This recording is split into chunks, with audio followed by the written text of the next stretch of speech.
ကျွန်တော်နာမည်ချမောလို့ခေါ်တယ်အထူးစွမ်းရည်ပိုင်ရှင်တယောက်ပေါ့ဒါပေမဲ့တယောက်ကိုကောင်းတာကကျွန်တော်ရဲ့အထူးစွမ်းရည်ကအတုံးမဝင်လွန်းလာပြီးသူတစ်ပါးရဲ့အထူးစွမ်းရည်မိတ်ဆက်တဲ့ကစာလုံးတစ်လုံးတည်းကိုပဲပြင်ဆင်လို့ရတာပါအစပိုင်းမှာတော့ကျွန်တော်ဟာကိုဘာမှထူးခြားတယ်လို့မခံစားခဲ့ရဘူးတနေ့မှမမျှော်လင့်ပဲဒီကဘာကြီးကိုဖျက်ဆီးမိလိုက်တဲ့အချိန်ထိပေါ့နောက်ပိုင်းမှာတော့ကျွန်တော်ဟာလူတိုင်းရဲ့မျက်စိထဲမှာဖျက်ဆီးခြင်းအရှင်သခင်ဖြစ်လာခဲ့ပြီးကဘာပေါ်မှာအနက်ရှိုင်းဆုံးဖြစ်တဲ့949ယူရိုရဲ့နဝမမြောက်အကျဉ်းထောင်ထဲမှာအကျဉ်းချခံခဲ့ရတယ်10နှစ်ကြာပြီးနောက်မှာ949ယူရိုရဲ့လူတစ်နှစ်ယောက်ကကျွန်တော်ကိုအင်တာဗျူးဖို့ရောက်လာကြတယ်သူတို့ကဖျက်ဆီးခြင်းအရှင်သခင်ရဲ့ဇလန်းကိုနားထောင်ချင်နေကြတာခင်ဗျားတို့နှစ်ယောက်ကျွန်တော်ကိုအမြန်လွတ်ပေးစမ်းပါတကားအမြန်ဖွင့်စမ်းခင်ဗျားတို့နှစ်ယောက်စိတ်မလှုပ်ရှားပါနဲ့ကျွန်တော်ခင်ဗျားတို့ကိုဘာမှမလုပ်ပါဘူးခင်ဗျားတို့အရင်ဆုံးကိုမိတ်ဆက်ကြမလားကျွန်တော်နာမည်လီဖုန်းပါကျွန်တော်နာမည်လူကျက်ပါကျွန်တော်တို့ဒီနေ့လာတာကခင်ဗျားကိုအင်တာဗျူးချင်လို့ပါဟုတ်လားဒါဆိုခင်ဗျားတို့ဗာမေးချင်လဲအပြင်ကလူတွေပြောတာကတော့ခင်ဗျားဟာအတန်မာဆုံးအထူးစွမ်းရည်ပိုင်ရှင်ဖြစ်ပြီးကဘာကြီးတစ်ခုလုံးကိုဖျက်ဆီးလူနီးပါးဖြစ်ခဲ့လို့ခင်ဗျားကိုဖျက်ဆီးခြင်းအရှင်သခင်လို့ခေါ်ကြတာဆိုဟုတ်လားကျွန်တော်ကိုအတန်မာဆုံးအထူးစွမ်းရည်ပိုင်ရှင်လို့ပြောတာကတော့မှန်လိမ့်မယ်ဒီလောက်နှစ်တွေအကြာကြီးမှာကျွန်တော်ထက်တန်မာတဲ့သူဘယ်သူမှမတွေ့သေးဘူးဒါပေမဲ့တခုတော့မှားနေတယ်ကျွန်တော်ကဒီကဘာကြီးကိုဖျက်ဆီးလူနီးပါးဖြစ်ခဲ့တာမဟုတ်ပဲကျွန်တော်ကဒီကဘာကြီးကိုဖျက်ဆီးခဲ့ဘူးလားဘာကြီးလဲခင်ဗျားတို့တေချာပေါက်မေးချင်နေမှာကကျွန်တော်ကဘာကြီးကိုဖျက်ဆီးခဲ့တယ်ဆိုရင်ခင်ဗျားတို့ကဘာလို့ကောင်းမွန်အသက်ရှင်နေသေးလဲဆိုတာပဲဒါဆိုကျွန်တော်ခင်ဗျားတို့ကိုအစကနေပြန်ပြောပြမယ်လွန်ခဲ့တဲ့အနှစ်20ကလျှို့ဝှက်စမ်းကြဲတဲ့အုတ်ကခဲတစ်ခုကဘာမြေပေါ်ကိုကျဆင်းခဲ့တယ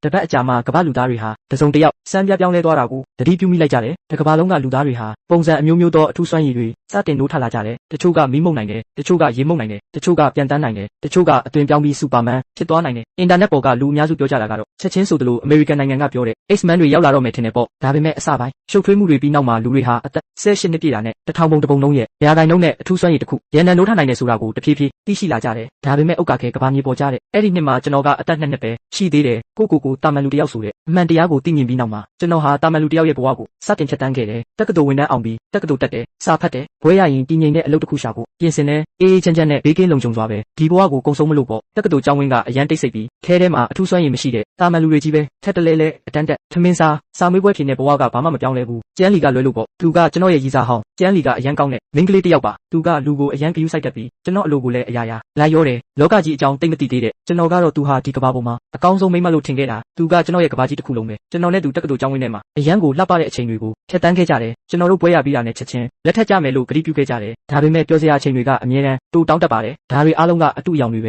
ဲအဲ့ဒီနေ့ကကျွန်တော်နဲ့သူမြို့ပြင်ကိုပျော်ပွဲစားထွက်ဖို့ချိန်ထားကြတယ်ကျွန်တော်ကစိန်လက်စွပ်တကွင်းကိုတိတ်တဆိတ်ဝယ်ထားပြီးပျော်ပွဲစားထွက်တဲ့နေရာကကျဲရီအပြည့်နဲ့ကောင်းကင်ကြီးအောက်မှာသူ့ကိုလက်ထပ်ခွင့်တောင်းဖို့ရည်ရွယ်ထားတာသူကကျွန်တော်ကိုရေတပလင်းအတားရကမ်းပေးတယ်ကျွန်တော်တငုံတောက်ပြီးနောက်မှာသတိလစ်သွားခဲ့တယ်ကျွန်တော်သတိပြန်ရလာတဲ့အချိန်မှာတော့ရှော့ဖြူကျိုးနဲ့ချီနှောင်ခံထားရပြီးမျက်လုံးတွေကိုအဝတ်နဲ့အုပ်ထားပြီးပြတလဲနဲ့ကျွန်တော်ကျန်းလီရဲ့နာမည်ကိုအကျယ်ကြီးအော်ခေါ်မိတယ်ဘာဖြစ်သွားလဲဆိုတာကျွန်တော်မသိဘူးဘာလို့မေးလဲသွားတာလဲတယောက်ကကျွန်တော်ကိုပြန်ပေးဆွဲတာလားဘာလို့လဲကျွန်တော်ကတထေးလဲမဟုတ်ဘဲနဲ့ကျွန်တော်လုံးဝစဉ်းစားလို့မရဘူးကျွန်တော်ရဲ့မျက်စိအုပ်ပူဝါကိုတယောက်ကဆွဲခွာလိုက်တဲ့အထိပေါ့မျက်စိအုပ်ပူဝါကိုခွာလိုက်ပြီးနောက်မှာကျန်းလီကကျွန်တော်ရှေ့မှာပေါ်လာတယ်သူကဓာတ်တစ်ချောင်းကိုကင်ပြီးမိတုပ်ကိုညှိလိုက်တယ်ကျွန်တော်နောက်ဆုံးတော့ပတ်ဝန်းကျင်အခြေအနေကိုတေချာမြင်လိုက်ရပြီဒါပေမဲ့ကျွန်တော်တေချာမကြည့်ရသေးခင်မှာပဲကျန်းလီကဓာတ်မြောင်ကိုဆွဲပြီးဘာမှမပြောဘဲကျွန်တော်စီပြေးဝင်လာတယ်ကျွန်တော်ကကလတ်ထိုင်မှာချီနှောင်ခံထားရလို့လုံးဝလှုပ်လို့မရဘူးကျွန်တော်ခန္ဓာကိုယ်ကိုအတင်းလူလွန်းလိုက်ရုံပဲရှိတယ်နောက်ဆုံးတော့ဓာတ်နဲ့အထိုးခံရမယ်စက္ကန့်ပိုင်းအလိုမှာရှောင်တိတ်နိုင်ခဲ့တယ်ဒါပေမဲ့ကျွန်တော်လည်းမြေကြီးပေါ်ကိုပြင်းပြင်းထန်ထန်လဲကျသွားပြီးခေါင်းကမြေကြီးပေါ်ကကြောက်ခဲနဲ့စောက်မိသွားတယ်အဲ့ဒီစက္ကန့်မှာကျွန်တော်အုံနောက်ကအရန်တင်းကျပ်သွားပြီးအသက်18နှစ်တုန်းကအပြင်ကိုတိုးမထွက်လာနိုင်ခဲ့တဲ့အရာတွ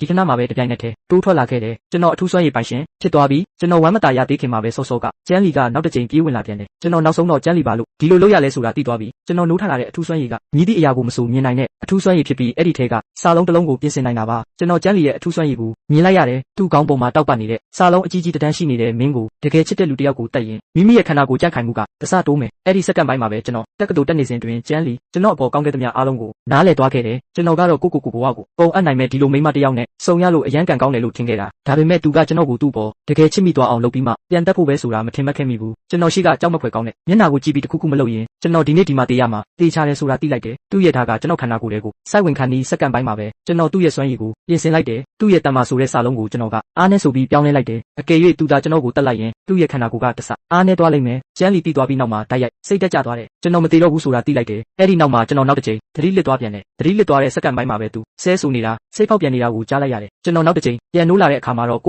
ုတန်လောင်အိမ်တစ်ခုထဲမှာပိတ်မိနေတာကိုတွေးလိုက်ရတယ်ကျန်းလီကဒေါသတကြီးနဲ့ကျွန်တော်ကိုအတင်းစစ်မေးတယ်နင်တကယ်ပဲဘာလုပ်လိုက်တာလဲကျွန်တော်ကတော့သူဟာအချစ်လိမ်ညာသူတယောက်ပဲလို့ပြောပြီးငါကနင်နဲ့ပြောင်းပြန်နှောက်ယှက်နိုင်တဲ့အထူးစွမ်းရည်နိုးထလာတာငါကနင့်ကိုဒီဘဝမှာဘယ်တော့မှတန်မာမလာစေရဘူးလို့ပြောလိုက်တယ်ဒေါသထွက်နေတဲ့ကျန်းလီကကျွန်တော်ကိုအကြာကြီးနှိပ်စက်ခဲ့ပေမဲ့ဘာမှပြောင်းလဲမသွားဘူးသူက ကဒေါသကြီးနဲ့ထွက်သွားခဲ့တယ်မကြခင်မှာပဲနောက်ထပ်အမျိုးသားတစ်ယောက်ကိုသူထပ်ပိတ်လောင်လိုက်ပြန်တယ်ဒီအမျိုးသားကလည်းအထူးစွမ်းရည်ပိုင်ရှင်တစ်ယောက်ပဲနောက်ပိုင်းမှာကျွန်တော်သိလိုက်ရတာကဒီအမျိုးသားကလည်းကျန်းလီရဲ့ဖျားယောင်းမှုကိုခံရပြီးသူ့ကိုအသေးအတန်ချစ်မိသွားတာဒီမိမကခြေနှစ်ဖက်နဲ့လေးနှစ်စင်းစီးနေတာပဲသူကမူလကကျွန်တော်ကိုတက်ပြီးခန္ဓာကိုယ်တစတန်မာလာပြီးမှဒီအမျိုးသားကိုထပ်တက်ဖို့ရည်ရွယ်ထားတာဒါဆိုရင်အရင်ကထက်လေးစားကြန့်ခိုင်မှုကိုရနိုင်ပါလေနှမျောစရာကောင်းတာကသူ့ရဲ့အစီအစဉ်ကိုကျွန်တော်ကဖျက်ဆီးပစ်လိုက်တာပဲဒီအမျိုးသားကိုပိတ်လောင်ပြီးနောက်မှာကျန်းလီနောက်ထပ်ဘယ်တော့မှပေါ်မလာတော့ဘူးကျွန်တော်နဲ့ဒီအမျိုးသားဟာဒီချင်းမြောင်းတဲ့တန်လောင်အိမ်ထဲမှာရက်ပေါင်း20တိတိပိတ်မိခဲ့ကြတယ်ဒီရက်ပေါင်း20ထဲမှာခမည်းကရေတက်နဲ့အာဟာရကိုဘလို့ဖြစ်တင်းခဲ့လဲအရန်ရိုးရှင်းပါတယ်အဲ့ဒီအမျိုးသားရဲ့အထူးစွမ်းရည်ကဗစက်ထဲကနေရေမှုတ်ထုတ်နိုင်တာကျွန်တော်နည်းနည်းလောက်ပြင်ဆင်လိုက်ပြီးသူ့ရဲ့အထူးစွမ်းရည်ကိုဗစက်ထဲကနေခမင်းမှုတ်ထုတ်နိုင်တာအဖြစ်ပြောင်းလဲပစ်လိုက်တယ်ဒါပေါ့တစ်ခါတလေကြာရင်လည်းအရသာပြောင်းလဲတတ်တယ်ဥပမာဗစက်ထဲကနေမတ်မွန်တီမှုတ်ထုတ်တာမျိုးပေါ့ဒါဆိုခမည်းဘလို့ကဲဆယ်ခံရတာလ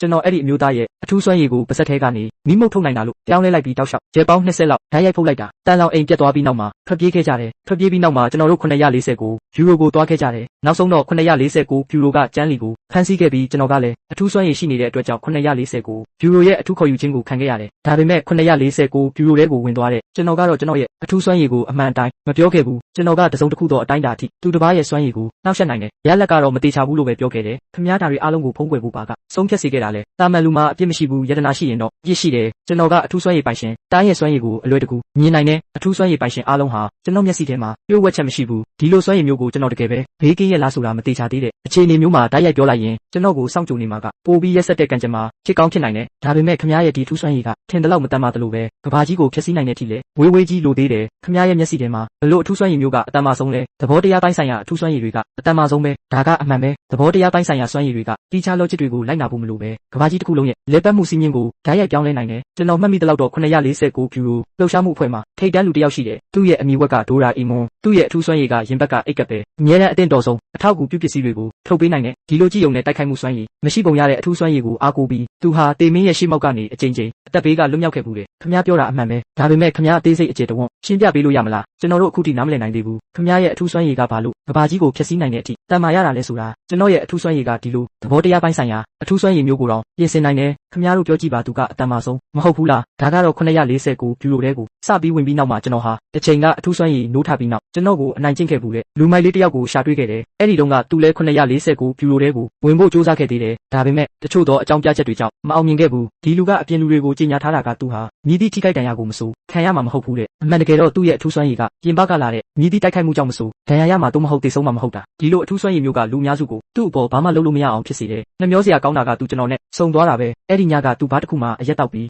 စိတ်ကြွနေချိန်မှာမိမိရဲ့အထူးစွမ်းရည်ကိုကြွားဝါတော့တာပဲဘေးပတ်ဝန်းကျင်ကလူတွေကသူ့ရဲ့ကြွားဝါမှုကိုကြားပြီးအုပ်စုလိုက်ဝိုင်းအော်ကြတယ်သူ့ကိုလူအများရှိမှတစ်ခုလောက်ပြသခိုင်းကြတယ်ဒါနဲ့သူကမိမိရဲ့ခန္ဓာကိုယ်ပေါ်ကိုပြင်းအားမြင့်အရက်ဖြန်းပြီးနောက်မှာမိချစ်ကိုညှိလိုက်တယ်ဒါပေမဲ့မိမိကတော့ဘာမှမဖြစ်ဘူးဘေးပတ်ဝန်းကျင်ကလူတွေအားလုံးချီးကျူးကြတာပေါ့ကျွန်တော်ကတော့ဘေးနားမှာတိတ်တဆိတ်သူ့ရဲ့အထူးစွမ်းရည်ကိုပြင်ဆင်ပေးလိုက်ရုံပဲကင်းကိုအတွင်းပိုင်းကလာတဲ့မြည်သည့်တိုက်ခိုက်မှုကြောင့်မဆိုဒဏ်ရာရမှာတော့မဟုတ်သေဆုံးမှာမဟုတ်တာလို့ပြောင်းလဲလိုက်တယ်ဒီလိုနဲ့ဒီလူဟာမိမိညှိလိုက်တဲ့မိကြောင့်ပဲမိလောင်သေဆုံးသွားခဲ့ရတယ်ဒါဆိုခမည်းရဲ့အထူးစွမ်းရည်ကတကယ်ပဲအရန်တော်တာပဲခမည်းနဲ့ဒီလူနဲ့ကအနှင်းငယ်စင်တူတဲ့အချက်ရှိတယ်ခမည်းလည်းထိခိုက်ဒဏ်ရာခံရပုံမပေါ်ဘူးခမည်းမှာဒုတိယမြောက်အထူးစွမ်းရည်ရှိနေတာလားဥပမာအထူးစွမ်းရည်ပိုင်ရှင်တယောက်ကိုတက်ပြီးနောက်မှာတစ်ဖက်လူရဲ့အထူးစွမ်းရည်ကိုရရှိတာမျိုးပေါ့ခမည်းရဲ့အတွေ့ကအရန်ကောင်းပါတယ်ဒါပေမဲ့နှမျောစရာကောင်းတာကကျွန်တော်မှာဒီအထူးစွမ်းရည်တစ်ခုပဲရှိတာကျွန်တော်ဆက်ပြောပြမယ်949ဖြူရိုလဲဝင်ပြီးနောက်မှာကျွန်တော်အစီရင်ခံထားတဲ့အထူးစွမ်းရည်ကမတေချာမှုရှိနေတဲ့အတွက်ကြောင့်တိတ်ပြီးဂရုစိုက်ခြင်းမခံခဲ့ရဘူးဖြူရိုရဲ့အထက်လူကြီးတွေကကျွန်တော်ရဲ့အထူးစွမ်းရည်ကိုအထောက်အကူပြုအထူးစွမ်းရည်အဖြစ်သတ်မှတ်ပြီးကျွန်တော်ကိုသတင်းအချက်လက်ဖွဲ့မှာစာရွက်စာတမ်းလုပ်ငန်းအချို့ကိုဂိုင်တွယ်ဖို့စီစဉ်ပေးခဲ့တယ်ရန်ဖန်ရန်ခါလိုအပ်တဲ့အချိန်မှာတော့အပြင်တာဝန်လဲထွက်ရတာပေါ့ကျန်းလီကတော့ဖမ်းဆီးခံရပြီးနောက်မှာကျွန်တော်ကသူ့ရဲ့အထူးစွမ်းရည်ကိုပြန်လဲကောင်းမွန်အောင်လုပ်ပေးခဲ့တယ်သူ့ရဲ့အထူးစွမ်းရည်ကိုဖြူရိုက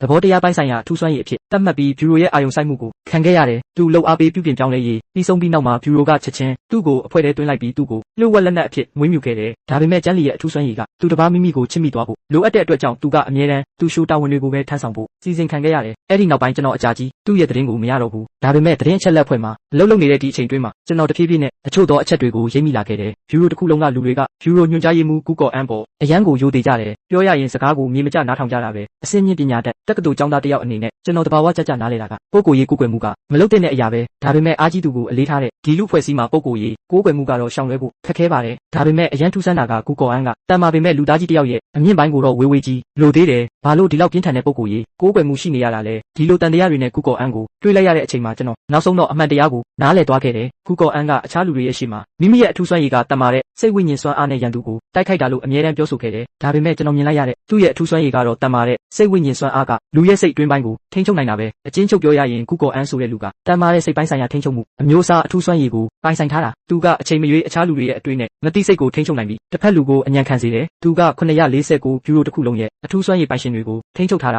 ကျွန်တော်ကလွဲလို့ပေါ့ Google An ကကျွန်တော်ကိုလည်းထိန်းချုပ်ဖို့ကြိုးစားခဲ့သေးတယ်ဒါပေမဲ့ကျွန်တော်ရဲ့စိတ်တွင်းပိုင်းကိုထိန်းချုပ်လို့မရတာကိုတွေ့သွားတယ်သူသတိပြုမိလိုက်တာကကျွန်တော်ကဖြစ်နိုင်ရင်သူပြောသလောက်မရိုးရှင်းမှုဆိုတာပဲ Google An ကတကယ်ပဲလူစိတ်ကိုထိန်းချုပ်တဲ့နေရာမှာကျွမ်းကျင်သူပါသူကလုပ်ဖို့ကင်ဘက်တွေကြားကဆက်ဆံရေးကိုအသုံးချပြီးကျွန်တော်ကိုဂရုစိုက်ပေးတယ်ကျွန်တော်ကိုမိသားစုရဲ့နှွေးထွေးမှုကိုခံစားရစေတယ်တစ္ဆာဖောက်မှုကိုခံစားခဲ့ရခါစားဖြစ်တယ်ကျွန်တော်ကဒီအချိန်မှာဒီလိုနှွေးထွေးတဲ့ခံစားချက်ကိုအသေးအတန်ဆွဲလန်းမိသွားတယ်ဒီတန်ရောစင်အပေါ်တွေ့တာမှုကြောင့်ပဲကျွန်တော်ကလူလားလားနဲ့သူ့ရဲ့စီစဉ်မှုတွေကိုနားထောင်ပြီးသူ့အတွက်အလုပ်လုပ်ပေးခဲ့တယ်ဒါပေမဲ့မမျှော်လင့်မဲ့အဖြစ်အပျက်တစ်ခုဖြစ်ပွားခဲ့တယ်တန်မာတဲ့အခြားကဘာတစ်ခုရဲ့အင်းလင်းပြင်လန်းကြောင်းကရုတ်တရက်ပွင့်သွားခဲ့တယ်အလုံးကြောင်းမဖွယ်ကောင်းတဲ့တတဝါချို့ကအင်းလင်းပြင်လန်းကြောင်းတွေကနေတိုးထွက်လာကြတယ်949ဘျူရိုလှုပ်ရှားမှုအဖွဲ့ရဲ့လူအားလုံးကအပြင်ကိုထွက်ပြီးသူတို့နဲ့တိုက်ခိုက်ကြတယ်အဲ့ဒီအချိန်မှာပုံမှန်မဟုတ်ပဲအလွန်တန်မာတဲ့တတဝါတစ်ကောင်ကဘျူရိုထဲမှာရုတ်တရက်ပေါ်လာခဲ့တယ်သတင်းချက်လက်အဖွဲ့ကလုပ်ဖို့ကင်ဘက်တွေကတိုက်ခိုက်ရေးမှာမကျွမ်းကျင်ကြဘူးဒါပေမဲ့ဒီထူးခြားတဲ့အချိန်ခါမှာတော့မဖြစ်မနေထွက်ရက်ပြီးတတဝါနဲ့အသက်လူတိုက်ခိုက်ခဲ့ကြရတယ်ကျွန်တော်တစ်ချိန်ကလုပ်ဖို့ကင်ဘက်တွေပြင်းထန်စွာဒဏ်ရာရပြီးအသက်ငင်နေတာကိုမြင်လိုက်ရတဲ့အချိန်မှာကျွန်တော်မိမိရဲ့စိတ်အတွင်းပိုင်းကိုနောက်တစ်ချိန်ထပ်ပြီးအရှုံးပေးလိုက်ရပြန်တယ်ကျွန်တော်ရဲ့လုပ်ဖို့ကင်ဘက်တွေကိုကယ်တင်ဖို့အတွက်ကျွန်တော်ရဲ့အထူးစွမ်းရည်ကိုထုတ်သုံးလိုက်တယ်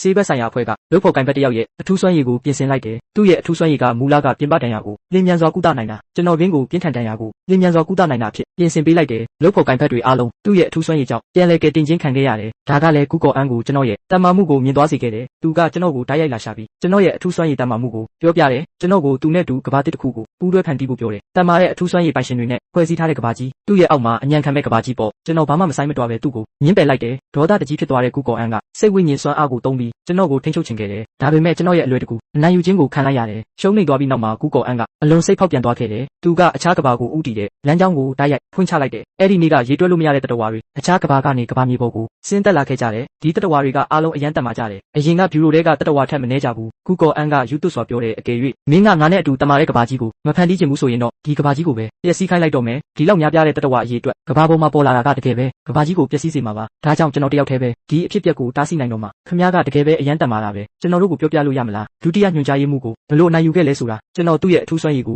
ုပြင်လိုက်တာတန်မာတဲ့စိတ်ဝိညာဉ်စွမ်းအားကထိန်းချုပ်ခံရသူရဲ့စိတ်တွင်းပိုင်းကိုထိန်းချုပ်နိုင်တာဖြစ်ပြောင်းလဲလိုက်တယ်ဒါဆိုခင်ဗျားဒီလောက်တန်မာတဲ့တတဝါတွေရဲ့လှိုင်းလုံးကြီးကိုဘလို့တွန်းလှန်ခဲ့တာလဲကျွန်တော်အရင်ကပြောခဲ့ပူပါတယ်ကျွန်တော်ရဲ့အထူးစွမ်းရည်ကမြည်သည့်အရာကိုမဆိုမြင်နိုင်တဲ့အထူးစွမ်းရည်ဖြစ်ပြီးအဲ့ဒီထဲကစာလုံးတစ်လုံးကိုပြင်ဆင်နိုင်တာပဲဒီတစ်ခုကိုခင်ဗျားတို့အားလုံးကမတန်မာဘူးလို့ထင်ကြတယ်ဒါပေမဲ့ခင်ဗျားတို့စဉ်းစားဘူးလားကျွန်တော်ရဲ့ဒီစွမ်းရည်ကကျွန်တော်ရဲ့ကိုယ်ပိုင်အထူးစွမ်းရည်ကိုပြင်ဆင်တာလဲအကျုံးဝင်နေဆိုတာဘာကျွန်တော်ကတော့အမှန်တကယ်တော့ကိုယ့်ရဲ့အထူးစွမ်းရည်ကိုစောစောစီးစီးကလေးကပြင်ဆင်ခဲ့ပြီးသားကျွန်တော်ကအထူးစွမ်းရည်ကိုမြည်သည့်အရာကိုမဆိုတင်ယူနိုင်တဲ့အထူးစွမ်းရည်ဖြစ်ပြီးအဲ့ဒီထဲကစာလုံးတစ်လုံးကိုပြင်ဆင်နိုင်တာဖြစ်ပြောင်းလဲလိုက်တယ်ပြီးတော့စောစောစီးစီးကလေးက949ယူရိုတွေကလူအားလုံးရဲ့အထူးစွမ်းရည်ကိုစတင်တင်ယူခဲ့တာအထူးသဖြင့်အချို့သောအထောက်အကူပြုအထူးစွမ်းရည်တွေပေါ့ဥပမာလူတစ်ယောက်ရဲ့အထူးစွမ်းရည်ကလူတစ်ယောက်ရဲ့ခန္ဓာကိုယ်ကြက်ခိုင်မှုကိုတစ်ဆက်ဆမြင့်တင်ပေးနိုင်တယ်တစ်သက်မှာတစ်ချိန်ပဲသုံးလို့ရတယ်ကျွန်တော်ဒီအထူးစွမ်းရည်ကိုတင်ယူပြီးနောက်မှာတိတ်တဆိတ်လူတစ်ယောက်ရဲ့ခန္ဓာကိုယ်ကြက်ခိုင်မှုကိုတစ်ဆက်ဆမြင့်တင်ပေးနိုင်တယ်တစ်စက္ကန့်မှာတစ်ချိန်ပဲသုံးလို့ရတယ်လို့ပြောင်းလဲလိုက်တယ်အဲ့ဒီနောက်မှာကျွန်တော်ဒီအထူးစွမ်းရည်ကိုမိမိကိုယ်ကိုဥတီပြီးအချိန်ကြီး200 300လောက်သုံးလိုက်တယ်သုံးပြီးနောက်မှာကျွန်တော်ကတော့ကိုရုပ်ရှင်တွေကစူပါမန်ဖြစ်သွားတယ်လို့ပဲခံစားလိုက်ရတယ်ဒါကြောင့်အဲ့ဒီကြောက်စရာကောင်းတဲ့တတဝါတွေတိုက်စားဝင်ရောက်လာတဲ့အချိန်မှာကျွန်တော်ကလက်နှစ်ဖက်ကိုအသာအရာ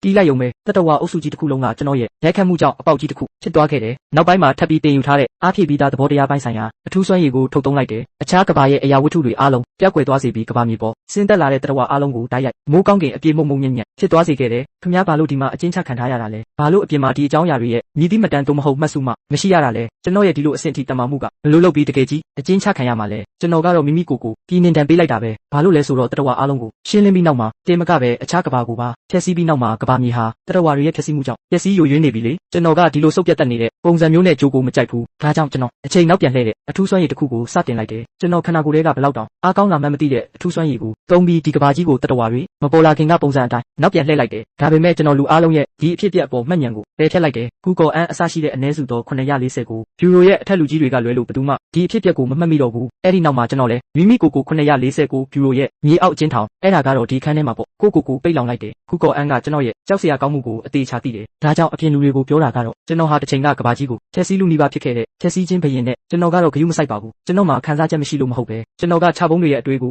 ဂရုမစိုက်တာဒါကတော့ခင်ဗျားတို့သိချင်နေတဲ့ကိစ္စအလုံးပါပဲကဲဒီနေ့ကျွန်တော်ပြောတာတော်တော်များသွားပြီကျွန်တော်ဒီမှာနေခဲ့တာလဲဒီလောက်ကြာပြီဆိုတော့အပြင်ထွက်ကြည့်ဖို့အချိန်တန်ပြီးဒီကဘာကြီးကနောက်ဆုံးတော့သေးငယ်လုံးပါတယ်ကျွန်တော်အတွက်ပိုပြီးကြီးမားပြီးပိုပြီးတန်မာတဲ့ကဘာတစ်ခုလိုအပ်တယ်